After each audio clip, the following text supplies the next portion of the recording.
Here we were talking about women's empowerment and the creation of a level playing field through sport. But sport का एक दूसरा पहलू भी होता है. You are women who have performed at the highest stage. You are superstars. लेकिन आपको कुछ ऐसी चीज़ें भी डील करनी पड़ती है जो अच्छी नहीं है. And I am talking about, it has been a month and a half since Vinesh you, Sakshi you, and all our top, athletes, the wrestlers, they have leveled certain allegations against the wrestling body. और विनेश, क्योंकि हम अभी women's day का celebration में ये conclave कर रहे हैं और लेवल प्लेइंग फील्ड का बात कर रहे हैं क्योंकि वो इक्वालिटी का बात है, तो आपने खास करके sexual abuse, sexual harassment, sexism का बहुत गंभीर चार्ज आपने लगाया है और बाकी ने भी सपोर्ट किया है आपको. तो आप हमें बताइए कि ये जो आपने बताया कि नेशनल कैंप्स में ये सब शोषण होता है लड़कियों का और कोचेस भी इन्वॉल्व है, तो आप तो अभी एक बहुत ऊंचे जगह में पहुंच गई है, तभी आप ये बोल पा रही है. लेकिन आप कब से ये जो सेक्सुअल अब्यूज़, सेक्सिज्म, ये आप, क्योंकि ये आपके फील्ड के तो बात नहीं है, हर फील्ड में होता है, आप कब से, आपका तो बहुत लंबा करियर है, आप कब से ये नोटिस कर रही हैं जो आप अभी आपने बोला, और ये मैं साक्षी को भी पूछने वाली हूँ, तो आप शुरू करिए. 2013 से मैं सीनियर कैंप में हूँ नेशनल में. कैडेट और जब जूनियर होते हैं तब तो सिर्फ खेलने से मतलब होता है कि खाना मिल जाए और अच्छे से नींद मिल जाए, लेकिन सीनियर में आते हैं तो आपकी रिस्पॉन्सिबिलिटीज़ बढ़ जाती हैं, लोग आपको वॉच आउट करने लग जाते हैं जब भी आपका कंपटीशन होता है. तो तभी, और जब हम ग्रो होते हैं तभी हमें काफ़ी चीज़ें समझ में आती है, दुनिया समझ में आती है कि हमें किस नज़र से देख रही है, क्या से क्या. क्योंकि पहले तो हमें फैमिली प्रोटेक्ट कर रही होती है जब हम ग्रो कर रहे होते हैं, लेकिन जब हम सीनियर हो जाते हैं तो एक हमारा खुद का रिस्पॉन्सिबिलिटी हो जाता है दुनिया को अपनी नज़र से देखने का, अपने अनुभव से सीखने का. तो वो टाइम पीरियड में मैंने ये सब देखना स्टार्ट किया. और मुझे एक एज ए फीमेल एथलीट एक चीज़ काफ़ी फील होती है, हमेशा फील होती है कि अगर कोई फीमेल एथलीट ऐसे बोले कि हाँ कि ये गलत है, तो लोगों को इतना पेन होता है उस चीज़ से कि ये महिला होकर इतना कैसे बोल सकती है. क्या हमारे अंदर आवाज़ नहीं है? क्या हमें पीड़ा नहीं होती है या पेन नहीं है हमारे अंदर किसी भी चीज़ को लेकर? क्या हमारा पर्सपेक्टिव नहीं हो सकता किसी भी चीज़ को लेकर? तो जब भी मैं जैसे कभी बोलती हूँ कोई भी चीज़ अगर गलत होती है, तो ऐसा नहीं है कि मैं बाहरी दुनिया के लिए बोलती हूँ. अगर मेरे घर में भी कोई गलत करता है तो उस पर भी मेरी आवाज़ उठती है.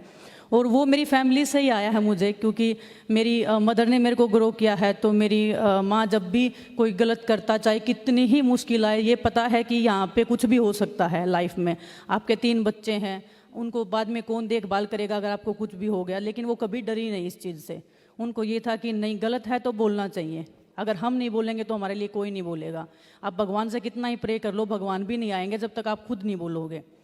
तो वहाँ से मेरे को एक विल पावर मिलता है कि हाँ, मेरी माँ ने अगर इतनी हिम्मत करके जहाँ पे कुछ नहीं था, अगर वहाँ पे आवाज़ उठाई है, तो मैं तो आज इस लेवल पे हूँ कि पूरा देश मेरे को सुन सकता है.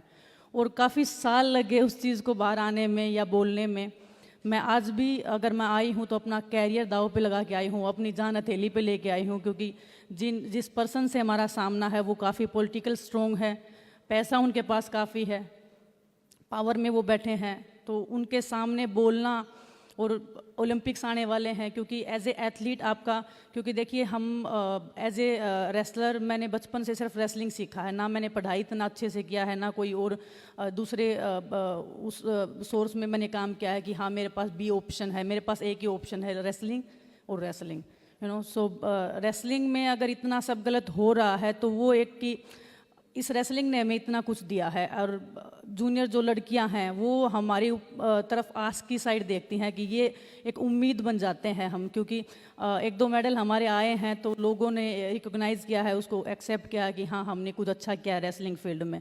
सो हमारा भी एक जिम्मेदारी बन गया था कि हमें क्यों ना हमें इस पर बोलना चाहिए. क्योंकि देखिए मैं तो गेम छोड़ दूँ, हर एक एथलीट अपना गेम छोड़ देता है एक टाइम पीरियड के बाद में, लेकिन गेम छोड़ने के बाद में आपका कोई नहीं सुनेगा उस टाइम पे, क्योंकि हर चीज़ का एक एक्सपायरी वो होता है. तो एथलीट का भी एक्सपायरी तभी हो जाता है जब वो गेम छोड़ देता है, तब कोई उसको नहीं पूछेगा.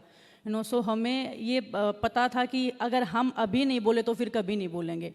और इतने साल लगे उस चीज़ को. कई बार अभी जैसे हमने बोला है तो हमें ये फील भी होता है कि हमने पहले क्यों नहीं बोला, इतना सहन करने की ज़रूरत क्या थी। लेकिन मैं अपने देश में मैं खुद देखते आई हूँ कि पुरुष प्रधान समाज है बहुत ज़्यादा। मैं बोल रही हूँ ना कि महिलाओं की आवाज़ को पसंद ही नहीं किया जाता। अभी भी जैसे हमने बोला है तो काफ़ी लोग बोल रहे हैं कि आपके पास क्या प्रूफ है। एक महिला अगर सामने खड़ी होकर बोल रही है कि हाँ मेरे साथ ऐसे हुआ है, क्या वो इनफ प्रूफ नहीं है? क्या अगर कोई भी अगर आपके साथ में बदतमीजी करता है, जैसे अगर हम किसी मार्केट में जा रहे हैं या किसी भी पब्लिक प्लेस में हम जा रहे हैं, तो क्या कोई आपके साथ छेड़खानी करता है, आप कैमरा ऑन करके आप रिकॉर्ड करेंगे कि एक बार प्लीज़ मेरे साथ करिए और मैं आपको रिकॉर्ड करके मैं वो प्रूफ बनाऊंगी? हमारे पास प्रूफ होता नहीं है। यही दुर्भाग्य का बात है कि हमारे पास प्रूफ होता देखिए, नहीं है। प्रूफ तो अगर किसी पुरुष के साथ में ऐसा हो जाए तो प्रूफ तो उसके पास भी नहीं मिलेगा। एग्जैक्टली। हम सच बोल रहे हैं तो हम आंखों में आंखें डाल के हम बोलेंगे, वही मुझे लगता है कि एज ए ह्यूमन बीइंग आपका वही प्रूफ है कि आप किसी को ये बोल सकते हैं, आप में इतना विल पावर है कि हाँ मेरे साथ ऐसे गलत हुआ है, तो वही प्रूफ होना चाहिए, ना कि ऐसे कि प्रूफ दो। तो वो एक पीड़ा की बात है कि हर लड़की से क्यों ना हमने जिस पे इल्ज़ाम लगा है उनसे प्रूफ लिया जाए कि आपने बिल्कुल कुछ नहीं किया है, आप इस चीज़ का प्रूफ दीजिए। एग्जैक्टली। और जो आपने बताया वो हर फील्ड का बात है कि निकल के तुरंत बोलना आसान नहीं होता, पॉसिबल भी नहीं होता।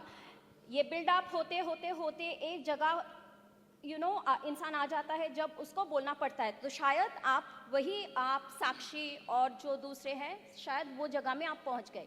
नाउ आपने अभी बोला और आपने वहाँ मीडिया इंटरव्यू में भी बोला था कि मुझे डर है। ये तो आपने बोला कि आप इतना मेंटल ट्रॉमा से गुजरी कि आपने सुसाइड कॉन्टेम्पलेट किया। अभी भी आप बोले हैं कि मैं जान हाथ में लेके आई हूँ।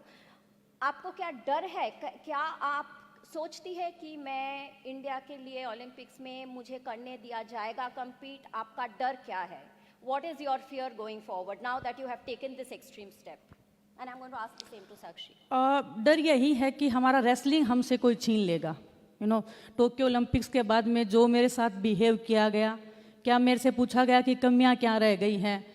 एक एथलीट को ऐसे टाइम पे मेंटली सपोर्ट करने की बजाय उसको मेंटली टॉर्चर बार बार किया जा रहा है। टोक्यो के बाद में मेरे खोटा सिक्का आपको बोला गया था। काफ़ी चीज़ें बोली गई थी कि हमने अचीव नहीं क्या। उन्होंने रेसलिंग कर रखी थी या उन्होंने ट्रेनिंग कर रखी थी, जो मेरे से ज़्यादा पीड़ा तो आई थिंक किसी को नहीं हो रही होगी उस टाइम पीरियड पे। उस टाइम पे सपोर्ट करना चाहिए, चाहे हमने कितनी भी गलतियाँ की हो, चाहे हमारा मेडल आए नहीं आए, अगर उस टाइम पे कोई एक ऐसे बोल दे कि नहीं कोई दिक्कत नहीं नेक्स्ट टाइम करेंगे, वो ही वर्ड काफ़ी हो जाता है आपको उठाने के लिए उस टाइम पे। लेकिन वहाँ पे कि आपने कुछ नहीं किया है, आप कर ही नहीं सकते हो, वो जब नेगेटिविटी वो लोग फैलाते हैं।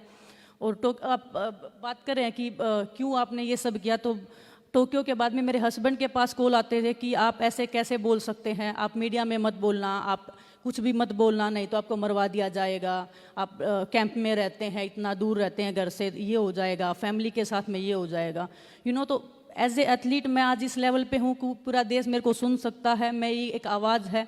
अगर मेरे को ही इतना डर है, मेरी फैमिली को इतना डर है, तो नॉर्मल लड़कियाँ तो कहाँ ही बोलेंगी। तो चुप ही रहेंगी, बिल्कुल चुप रहेंगी। और हम इतने सालों तक चुप थे। हमारे अंदर हिम्मत तब आई है जब हमारा एक ग्रुप बना है। सिंगल में तो मैं भी कुछ नहीं कर सकती। सिंगल तो मैंने बहुत बार ट्राई किया कि मैं बोलूँ, जब भी मैं बोली मेरे खिलाफ में शो कोस नोटिस निकाल दिया गया। क्योंकि एक एथलीट को ऐसे बोल देना कि आप डिसिप्लिन में नहीं रहते हैं, तो मैं एज ए एथलीट, मेरे ख्याल से सभी एग्री करेंगे इस चीज़ से कि कोई भी एथलीट इस लेवल पे बिना डिसिप्लिन के नहीं पहुंच सकता है। तो शो कोस नोटिस निकाल देना डिसिप्लिन के खिलाफ में, वो एक टॉर्चर होता है मेंटली। तो वो रेसलिंग, मैं चाहती हूँ कि रेसलिंग जब मैं छोड़ूँ तो वो अपनी मर्जी से छोड़ूँ, ना कि किसी की दादागिरी से या किसी के प्रेशर से या दबाव से। हमारी फैमिली ने इतना सेक्रीफाइस किया है, तो अगर मैं छोड़ूँ तो मेरी फैमिली बोले तो मैं छोड़ सकती हूँ क्योंकि उन्होंने मेरे को पुश किया है, या मैं अपनी मर्जी से छोड़ूँ, ना कि थर्ड पर्सन बोले कि आपको रेसलिंग छोड़ना है। तो वो एक डर सभी के अंदर है कि हमारा रेसलिंग मैंने दाव पे लगाया है। मेरे लिए ओलंपिक्स बहुत मैटर करता है। मैं काफ़ी इमोशनल हो जाती हूँ जब, क्योंकि ओलंपिक्स से मेरा अटैचमेंट पता नहीं एक अलग ही लेवल पे हो चुका है। और वो ओलंपिक्स ना खेलने दिया जाना एक बहुत बड़ी मेरे लिए ये हो जाएगा कि हाँ, इससे अच्छा तो मरना है, एज ए एथलीट, क्योंकि मुझे पता है कि मैं उस ओलंपिक्स में मेडल जीत सकती हूँ और मैं उसके लिए लगी हुई हूँ। और उसको अगर कोई छीनने की कोशिश करेगा, अगर उसके साथ में कोई छेड़खानी करेगा, तो डेफिनेटली मैं उसको तो नहीं छोड़ूंगी। Vinesh, more power to you, more power to you. You symbolize woman power for us. And साक्षी, मैं आपसे पूछना चाहूँगी कि विनेश ने बोला उनकी मम्मी उनके लाइफ में बहुत इम्पोर्टेंट इन्फ्लुएंस रह चुकी है। एंड उन्होंने बात किया मेंटल प्रेशर का, ट्रॉमा का, एक टॉर्चर जैसे होता है एथलीट के साथ अगर ये सब बोला जाए। तो आप भी ये सब से गुजर चुकी है और आपने रेव स्पोर्ट्स को पहले एक मेंटल हेल्थ के बारे में बताया भी कि आप जब एक ख़राब फेज से गुजर रही थी तब आपके husband, he is with you here, we are so glad to have him, आपके हस्बैंड ने आपको बहुत सपोर्ट किया था। तो जब आप ये जो आपने रेवलेशंस किया ये फेडरेशन के अगेंस्ट, आप भी थी वहाँ पे मीडिया के सामने, तो आप बताइए ये घर का सपोर्ट हम लड़कियों के लिए, घर का सपोर्ट लड़कों के लिए भी, but after we are married I think husband support is the most important thing. आप बताइए उन्होंने आपको कैसे इसमें सपोर्ट किया, क्योंकि एक होता है कि ये सब मत करो, क्यों ये सब झमेले में तुम फंस रही हो, and the other thing is to support, okay I am with you, you go ahead. तो आपके हस्बैंड ने क्या किया? सबसे पहले तो मैं एक पॉइंट बताना चाहूँगी, जैसे कि विनेश ने बताया कि प्रूफ मांग रहे हैं, हमें बहुत सारी लड़कियों ने बताया और बहुत सारी लड़कियां आगे आई भी हैं। तो क्या हम इतने साल, मुझे 18 साल हो गए रेसलिंग करते हुए और 18 साल से मैं देख रही हूँ, मैं बस में ट्रैवल कर रही हूँ तो मैं देख रही हूँ लड़कियों के साथ मिसबिहेव, अपने रेसलिंग कैंप्स में देख रही हूँ, और हमने अब इतनी हिम्मत जुटा के ये काम किया है। आप देखिए कौन कौन वहाँ बैठा था, ओलंपिक मेडलिस्ट से लेके हर एक मेडलिस्ट वहाँ बैठा था। क्या हम इतने बड़े प्लेटफॉर्म वहाँ जाके हम झूठ बोलेंगे क्या? अपना करियर दाव पे लगा के, अपनी जान दाव पे लगा के हम वहाँ सिर्फ झूठ बोलने के लिए बैठे हैं? तो अभी ये बातें आगे आती है ना कि प्रूफ होना चाहिए वरना तो कुछ नहीं होगा। तो ऐसे मन टूट जाता है कि इतने सालों की हिम्मत जुटाई है और फिर प्रूफ मांग रहे हैं और फिर भी फैसला हमारे हाथ में नहीं आया, तो फ़ायदा क्या हुआ? मेरा सिर्फ उस प्रोटेस्ट पे बैठने का मतलब यही था कि ठीक है, मेरा करियर मैं लास्ट 2024 तक ट्राई कर लूँगी, लेकिन मैंने देखा है रेसलिंग कैंप में, लड़कियों के कैंप में लड़कियों का स्ट्रगल, मेरा खुद का स्ट्रगल 18 साल का।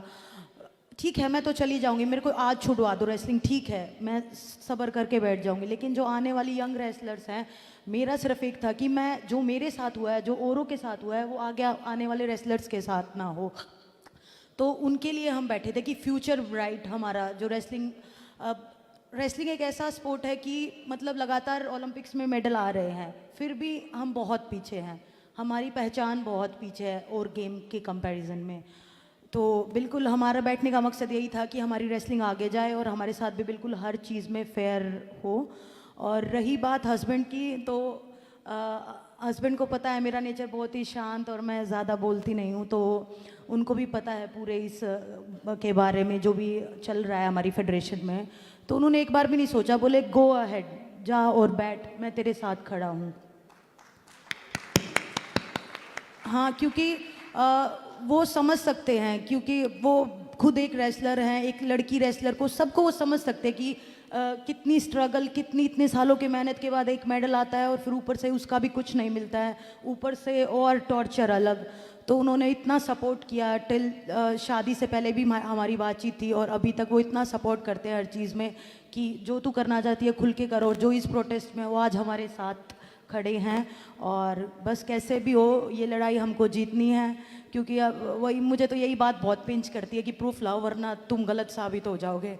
तो इस चीज़ के बारे में तो मैं क्या बताऊं, प्रूफ कहाँ से लेके आएंगे हम? जैसे सीता को बोला जा रहा था, यू गिव हाँ, योर तो प्रूफ ऑफ योर प्योरिटी। मतलब कोई वही बात है कि आप प्रूफ दे दो कि आपने आज तक कुछ नहीं किया है। Exactly. तो बड़ा दुख लगता है इस चीज़ को लेके कि सीरियसली इतनी सालों की हिम्मत जुटा के हमारा एक ग्रुप इकट्ठा हुआ है, बजरंग, मैं, विनेश, दीपक, रवि, हम सब बैठे वहाँ पे कि नहीं अच्छा करना है, आगे कुछ हम आगे अपनी रेसलिंग के साथ बुरा नहीं होने देंगे।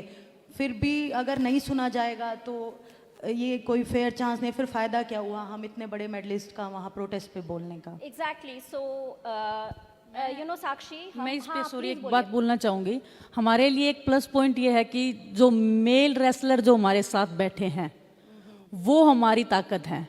हमें वो ताकत अगर मिली है तो वो मेल रेसलर से मिली है, यू नो। तो ऐसे मेल रेसलर जो बैठे हैं वो इतने स्ट्रॉन्ग इंडिविजुअल हैं कि वो अगर हमारे साथ में है, हमें वो पावर मिल रही है। और वो लड़ाई हमारी कितने पावरफुल आदमी के साथ में है, लेकिन वो मेल अगर हमारे पीछे हैं तो डेफिनेटली हम उस चीज़ को ज़रूर जीतेंगे। और बोलते हैं ना कि सांच को आँच नहीं, तो सच्चाई को कोई प्रूफ देने की ज़रूरत नहीं होती है। Extra time.